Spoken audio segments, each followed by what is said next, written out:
ដោយមើលឃើញពីការលំបាកក្នុងការធ្វើដំណើរមិនថារដូវប្រាំងឬរដូវវស្សា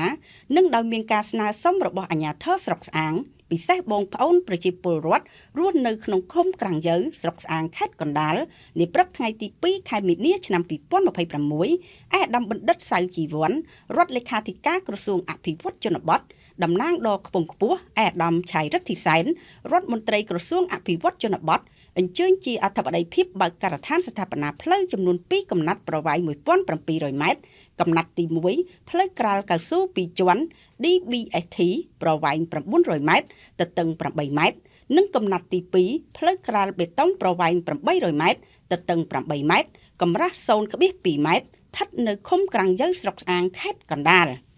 អាដាមបណ្ឌិតសៅជីវ័នរដ្ឋលេខាធិការក្រសួងអភិវឌ្ឍជនបទបានមានប្រសាសន៍ថា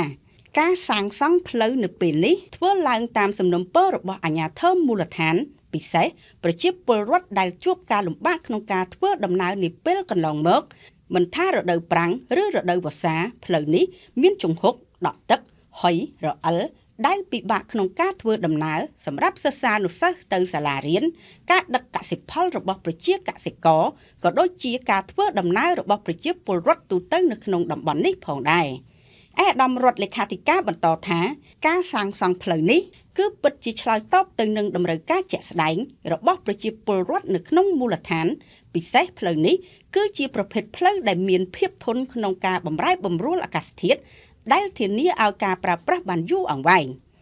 អាដាមរដ្ឋលេខាធិការបន្ថែមថារាជរដ្ឋាភិបាលនីតិកាលទី7នៃរដ្ឋសភា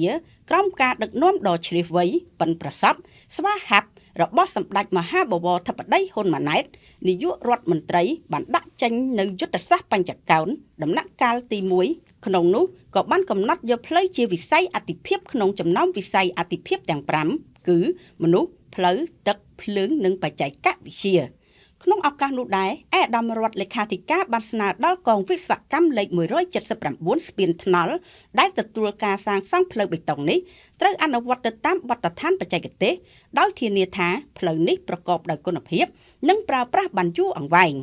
ជាមួយគ្នានេះដែរអាដាមរដ្ឋលេខាធិការបានសំណូមពរដល់បងប្អូនប្រជាពលរដ្ឋដែលនៅជាប់សងខាងផ្លូវសូមមានការយោគយល់និងអធ្យាស្រ័យនៅពេលដែលផ្លូវនេះកំពុងសាងសង់អាចធ្វើឲ្យរំខានដល់ការធ្វើដំណើរនិងការរស់នៅប្រចាំថ្ងៃពិសេសនៅពេលផ្លូវសាងសង់រួចរាល់សូមបងប្អូនប្រជាពលរដ្ឋចូលរួមថែរក្សាផ្លូវនេះទាំងអស់គ្នាកុំដឹកលើសទម្ងន់កុំចាក់ដីខ្ពស់ជាងផ្លូវកុំចាក់ដីលុបប្រឡាយរំដោះទឹកដែលនាំឲ្យផ្លូវដក់ទឹកឆាប់ខូចនិងត្រូវគោរពច្បាប់ចរាចរណ៍ទាំងអស់គ្នាផងដែរលោកជឺគឹមហៃអភិបាលស្រុកស្អាងបានឲ្យដឹងថាផ្លូវនេះតភ្ជាប់ពីផ្លូវជាតិលេខ21ដល់ព្រំប្រទល់ខេត្តតាកែវឆ្លងកាត់ឃុំចំនួន3គឺឃុំស្អាងភ្នំឃុំព្រែកកយនិងឃុំក្រាំងយើមានប្រវែងសរុបប្រមាណ 18.5 គីឡូម៉ែត្រហើយត្រូវបានសាងសង់បានមួយផ្នែកធំរួចហើយនៅថ្ងៃនេះបានបើកការដ្ឋានសាងសង់បន្ថែមចំនួន2កំណាត់បន្ថែមទៀតប្រវែង 1700 ម៉ែត្រកំណាត់ទី1ផ្លូវក្រាលកៅស៊ូ2ជាន់ DBST